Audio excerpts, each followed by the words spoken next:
A paz do Senhor, criança, a paz do Senhor, família.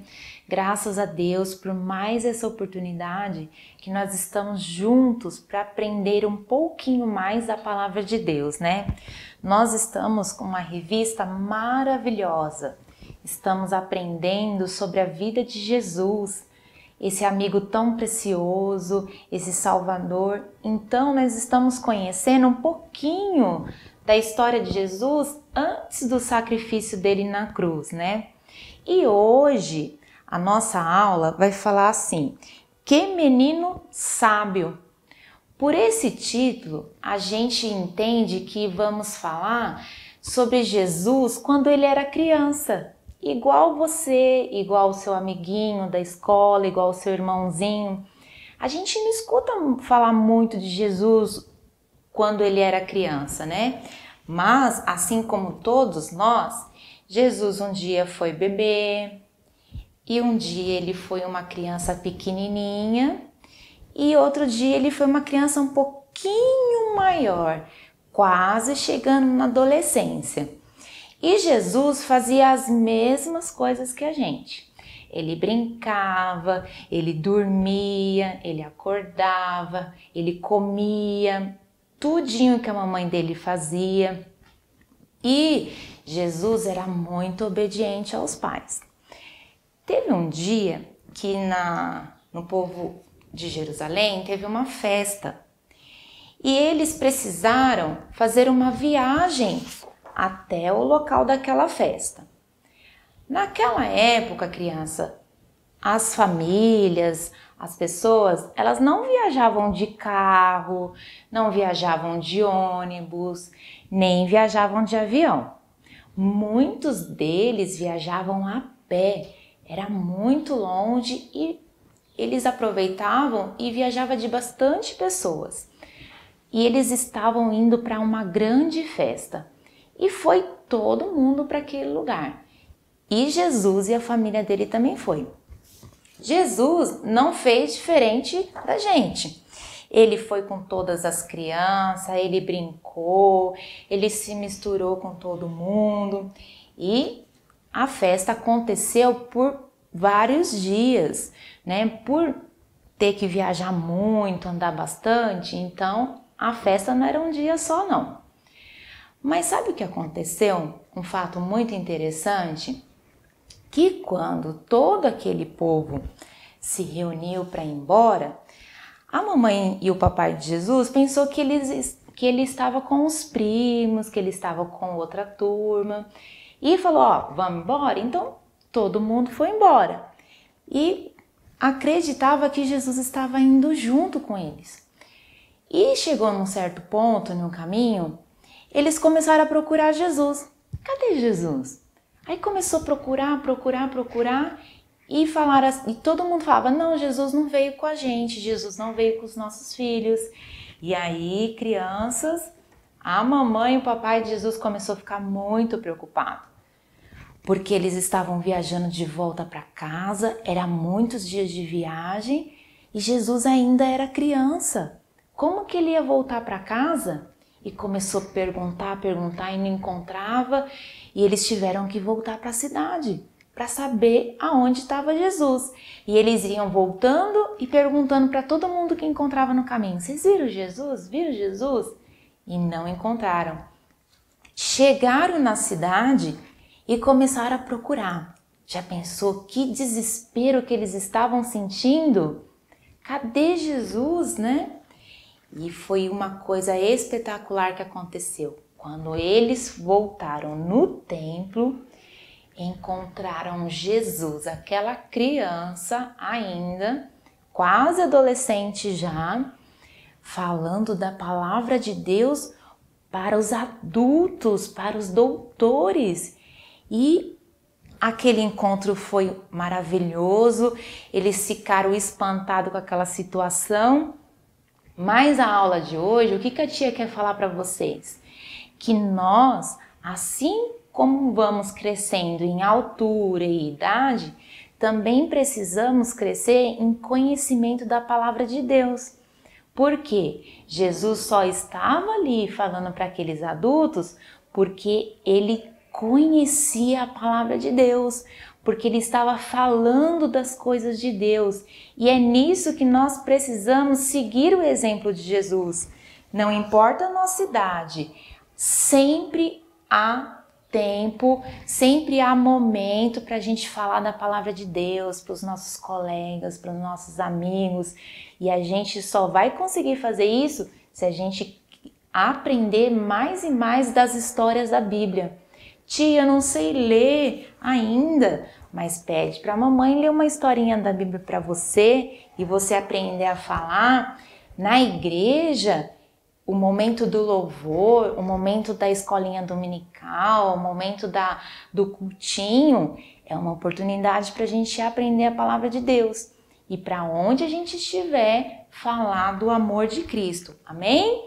Então, que vocês, em suas orações, possam ter o desejo no coração de vocês.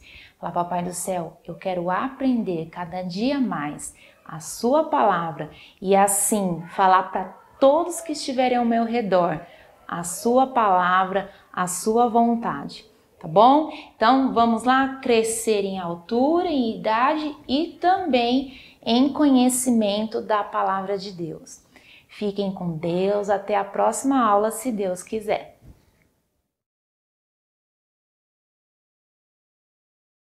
A paz do Senhor a todos, sejam bem-vindos a mais uma lição da nossa revista Adolescer Mais.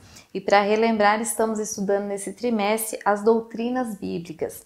E doutrina, só para relembrar, tem a ver com o ensino ou instrução da palavra de Deus. E a nossa lição de hoje, estamos na nossa lição de número 5, o título da nossa lição é a doutrina do pecado, ou seja, o ensino a respeito do pecado. A nossa mensagem valiosa se encontra em Romanos, capítulo 3, versículo 23, que diz assim: Porque todos pecaram e destituídos estão da glória de Deus. O objetivo da nossa lição de hoje é conhecer a origem do pecado e as suas consequências sobre a criação. E quando falamos em pecado, nós estamos falando sobre errar o alvo ou andar na contramão da vontade de Deus. Pecado é tudo aquilo que fere a santidade de Deus nas nossas vidas, como vícios, mentira, desobediência, pornografia, entre tantas outras coisas. E quando Deus criou o primeiro casal, Adão e Eva, ele colocou eles no jardim do Éden para viver com liberdade, e exceto por uma condição. Ele diz que de toda a árvore do jardim comerás livremente, mas da árvore da ciência, do bem e do mal, dela não comerás. Satanás, nessa ocasião, ele já havia se rebelado contra Deus, mas ele não perdeu a oportunidade de desfazer aquele ambiente tão bom e pacífico, a comunhão que havia entre Deus e a sua criação. E para afastá-los do Criador, ele se aproxima de Eva e a induz ao erro. Eva sabia que era proibido comer do fruto daquela árvore, porém a sua beleza e a curiosidade de experimentar o bem que a serpente havia dito para ela não só comeu do fruto, mas também levou para que Adão também o comesse. E a desobediência a Deus mudou todo aquele cenário favorável que eles viviam. O Senhor deixou Adão e Eva livres para escolher se eles o obedeceriam ou não, e eles fizeram a sua escolha. Ao ouvir a voz do Senhor que os estava chamando, os dois sentiram medo e se esconderam, e porque eles tomaram a consciência da sua nudez e do seu erro. E a partir daquele momento, todos os humanos passaram a experimentar o sentimento de culpa e a ter noção do próprio erro. Mas Deus, como um Pai amoroso, ele não ficou indiferente a eles. Mas por conta da sua desobediência, ele precisou exercer o seu juízo de justiça. Eles tinham vários sims de Deus, porque Deus falou que de toda árvore eles poderiam comer livremente, mas eles optaram pelo único não. Mas o nosso tópico de número 3, ele vai falar sobre a solução divina. Todos nós fomos criados por Deus para viver em comunhão com Ele, como seus filhos. Porém, o pecado, ele nos roubou, ele nos tirou esse privilégio, e a consequência dessa qualidade de vida nos fez viver fugindo de Deus. O pecado, ele distorceu a imagem de Deus na natureza humana. Quando pecou, o homem perdeu a certeza de vida eterna. Mas a fim de restaurar essa comunhão com o homem, Deus providenciou uma solução para nos dar a possibilidade de reconciliação com Ele. E a fim de restaurar essa comunhão com o homem, Deus providenciou uma solução para nos dar a possibilidade de reconciliação com Ele, a morte de Jesus na cruz. E Jesus obteve vitória sobre a sua morte. E a ressurreição de Jesus anulou a ação do diabo, fazendo com que o pecado e a morte perdessem o poder contra quem recebe ao Senhor Jesus como Salvador. Para concluir a nossa aula de hoje, é muito importante que nós possamos entender que mesmo nós praticando coisas erradas, o Senhor está disposto, pela sua imensa misericórdia, a nos dar a oportunidade de um arrependimento genuíno. E através desse arrependimento, nós não devemos praticar mais o erro e assim recebermos a graça divina sobre as nossas vidas. Que Deus nos abençoe, uma ótima semana a todos e fiquem na paz do Senhor Jesus.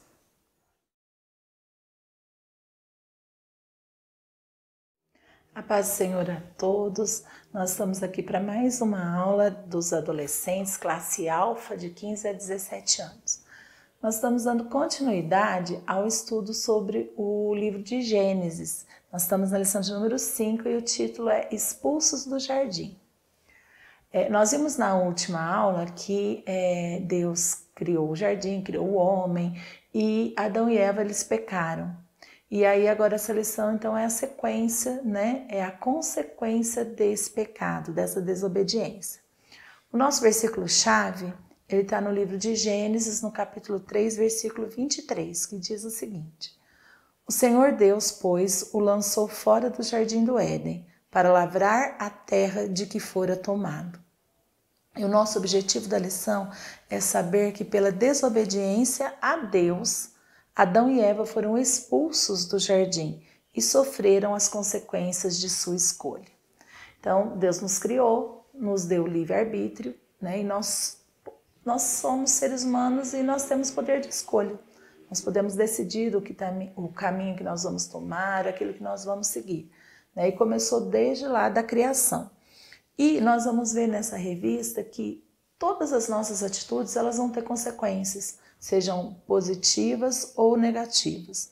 No caso de Adão e Eva, a consequência ela foi muito séria e ela não atingiu só os dois. Ela trouxe uma consequência para a humanidade, para a natureza e para a nossa vida espiritual. Então, no item 1 da lição, fala sobre as consequências do pecado para a humanidade. E são algumas consequências. Eles pecaram, e para que eles não continuassem pecando, Deus teve que expulsá-los do jardim. A gente pode pensar assim, mas Deus não é amor? Deus é amor, mas Deus também é justiça. E Ele não pode negar a sua própria natureza. Então, para garantir que o homem não fosse, de repente, até comer do fruto da árvore da vida também, Deus não permitiu que eles ficassem no jardim. Poupou o ser humano de ficar pecando eternamente. Então ele agiu com amor também, com justiça e com amor. E as consequências, elas foram então não só para Adão e Eva, mas se estendeu até nos nossos dias. Todos nós, seres humanos, nós pecamos. E o que nós... Então a consequência do pecado atingiu toda a humanidade. Deus fala quando eles são expulsos que o Adão, ele teria que agora trabalhar, se sustentar, do seu próprio suor, do seu esforço. No jardim, ele tinha, não é que ele não tinha trabalho, mas era um trabalho mais abençoado, Ele nomeava os animais, ele interagia, então era diferente. Para a mulher, Deus fala que ela ia passar a ter os seus filhos, né, com dores, com sofrimento. Isso foi só alguma das consequências que o homem, a humanidade, teve em virtude da desobediência. Também o item 2 vai falar sobre as consequências não só para a humanidade, mas o pecado do homem, ele foi tão sério, né, que ele não atinge só a humanidade, ele atinge a natureza. A natureza, olha como que isso é grave, né? A natureza, ela sentiu os efeitos do pecado do homem. Quando Adão passa, então, a cultivar a terra, Deus fala que a terra começou, a natureza começou a mostrar essa consequência. Por exemplo, com pragas na plantação, fala que a terra produziu espinhos e cardos, né? Então, já para lavrar a terra não seria uma coisa fácil, né? Já seria difícil. A própria natureza mostrando, né, a consequência desse pecado. Também o reino animal sofreu essa consequência, né? Os animais já não eram tão... alguns animais mais agressivos, a própria serpente, né, passou a rastejar sobre o próprio ventre. E nós vemos essas consequências só aumentando, né? O pecado aumentando, a iniquidade aumentando, e nós vemos a consequência disso hoje. Nós temos aí o alerta dos ecologistas falando sobre toda essa questão de poluição, de queimadas, o tempo de chuva todo, né, diferente do que era antigamente, porque tudo isso é ação do homem e ação movida pelo pecado. E o último item da revista fala sobre as consequências espirituais do pecado. E isso é o mais grave, né? Por quê? A partir desse momento, o ser humano, ele não tinha mais aquela intimidade que ele tinha com Deus, que Adão e Eva tinham quando Deus ia visitá-los, né? Todas as tardes no jardim. Então, o pecado, ele afastou o homem de Deus. E aí, o autor da revista fala que o pecado, ele comprometeu a imagem que o homem tinha, porque nós somos imagem e semelhança de Deus, mas a nossa imagem foi corrompida pelo pecado. Então nós passamos a não mais espelhar aquilo que Deus representa, né? E uma outra consequência, o sentimento de culpa. Quando a gente peca, fica aquele sentimento de culpa, de nós acharmos que não tem mais jeito, que nós não merecemos perdão. E tudo isso são coisas, né, que o inimigo, que o pecado faz com a humanidade. Mas, como nós já falamos, Deus é amor. E Ele já, né, sabendo que o homem pecaria, Ele prepara para nós o plano de salvação. E por quê? Porque Ele quer nos reconciliar de novo, criatura e criador. E Jesus Cristo vem à Terra, né, se sacrifica por nós, para que nossos pecados fossem perdoados e nós pudéssemos novamente ter essa comunhão com Deus. Nós temos a nossa morte física, que foi uma consequência do pecado, mas nós podemos, né, nos vivificar novamente em Jesus Cristo. Para concluir, o texto diz o seguinte: que apesar de advertidos quanto às consequências da desobediência, Adão e Eva escolheram desobedecer. Como Deus é santo, ele respondeu de acordo com sua natureza moral perfeita. O pecado pode até parecer bom e agradável, mas suas consequências levam à morte física e espiritual. Reconhecer o erro e confessá-los nos reaproxima do Senhor. Se confessarmos os nossos pecados, Ele é fiel e justo para nos perdoar os pecados e nos purificar de toda injustiça. Isso está na Epístola 1 João, capítulo 1, versículo 9. Então, que nós possamos tomar as melhores atitudes, obedecer a Deus, para que nós não venhamos sofrer as consequências do nosso pecado. Fiquem com Deus, a paz do Senhor.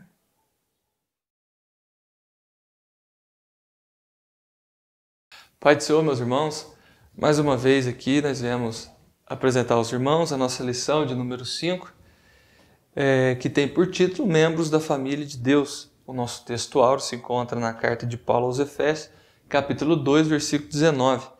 Diz assim: Assim que já não sois estrangeiros nem forasteiros, mas concidadãos dos santos e da família de Deus. A verdade aplicada. O perfeito sacrifício de Jesus Cristo resultou em reconciliação com Deus e permitiu que nos tornássemos membros de sua família. Objetivos da lição: apresentar a posição de Israel diante de Deus, explicar como o sacrifício de Cristo nos trouxe paz e falar sobre como nos tornamos a morada de Deus. O nosso texto de referência se encontra em Efésios, capítulo de número 2, a partir do versículo de número 11 até o versículo de número 14.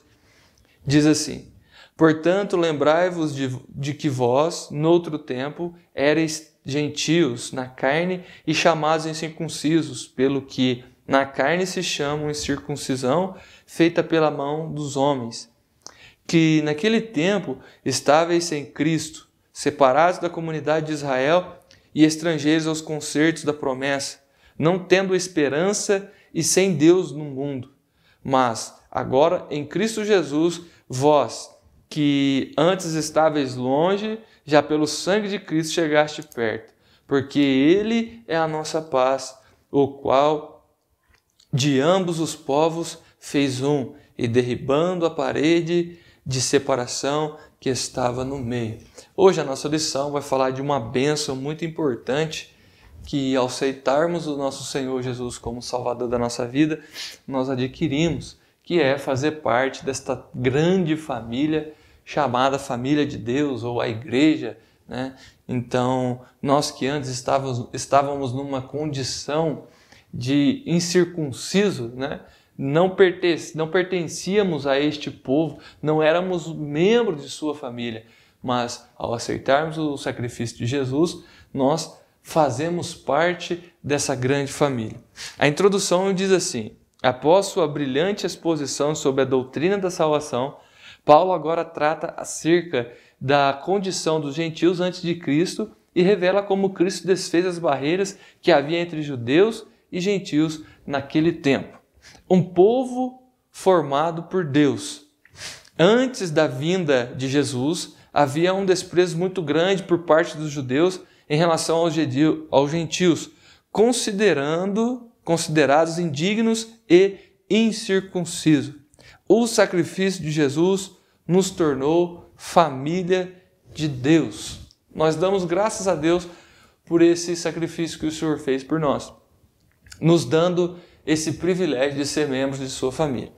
No tópico primeiro aqui eu li que os judeus eles tinham algum certo desprezo por aqueles que nós chamamos gentios, que não eram seus concidadãos, que não eram pessoas da sua linhagem.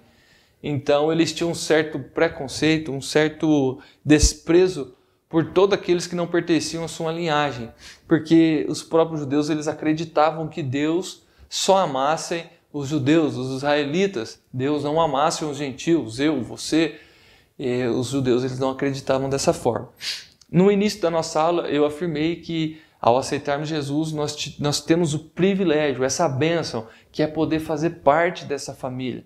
Por mais indigno que você seja, por mais desprezado que tenha sido, por mais que você tenha desistido um dia da vida, mas se por um determinado momento você entregou sua vida a Jesus, você faz parte dessa grande família chamada família de Deus, uma família abençoada que tem por Pai o nosso Senhor, nosso Deus. E isso acontece por intermédio de Jesus Cristo. Talvez você que me ouve, pode ser que você não tenha pai, não tenha mãe, não tenha irmãos, você seja só neste mundo. Mas na igreja você encontra uma grande família. Eu que não tive pai, por exemplo, ao chegar na igreja, eu pude ser adotado pelos meus pastores, por aqueles irmãos mais velhos que nos orientou. Também tivemos algumas mães, algumas irmãs do círculo de oração que nos adotaram e cuidaram de nós, intercederam por nós e até hoje fazem isso. E com este afeto, com este carinho que nós tivemos ao chegar na igreja, ao ser recebido pela família de Deus, nós permanecemos até hoje e damos graças a Deus por essa rica bênção, por esse rico privilégio que é poder fazer parte dessa grande família. Qual era a nossa condição? Nós éramos gentios na carne, chamados incircuncisão. A Bíblia nos ensina que Israel foi o povo escolhido por Deus para lhes apresentar e anunciar a salvação diante das nações da terra. Porém, ao detestar até desprezar os pagãos, Israel fez mau uso desse privilégio. De acordo com William, os judeus acreditavam que Deus amava apenas eles e a mais ninguém. Diziam que os gentios haviam sido criados para serem combustível para o fogo do inferno. Até a vinda de Cristo, os gentios eram objeto de desprezo para os judeus. Se por um acaso um rapaz judeu se casasse com uma gentia ou vice-versa, era considerado como morto e um enterro simbólico era realizado. Se uma mulher gentia fosse dar à luz, era proibido lhe prestar socorro, pois significava a vinda de mais um gentio ao mundo. O contato com um gentio era semelhante à morte. Vejamos esse cenário, quão terrível era que os judeus, a visão ou a ótica que os judeus tinham do povo gentio. A gente percebe isso naquela passagem que o nosso irmão Pedro, ele estava na casa do Simão lá, o curtidor, se não me falha a memória, e ele teve uma visão que do céu descia um lençol, e nesse lençol havia ali alguns animais impuros, e ele ouviu uma voz do céu que dizia para ele que era para ele matar e comer. E ele dizia que jamais faria aquilo, pois na boca dele jamais entrou uma coisa imunda. E aquela mesma voz respondia a ele dizendo: eu não chame de imundo aquilo que eu já purifiquei. Alguns dizem que neste momento o apóstolo Pedro, ele rejeita o chamado de Deus para pregar aos gentios. Com isso nós conhecemos a história. Deus vai salvar o apóstolo Paulo, que antes era o Saulo, e este é chamado de apóstolo dos gentios e nos traz essa bênção que é a salvação por intermédio de Jesus. Que Deus te abençoe e que você possa estar mais vezes conosco aprendendo na escola dominical, em nome de Jesus.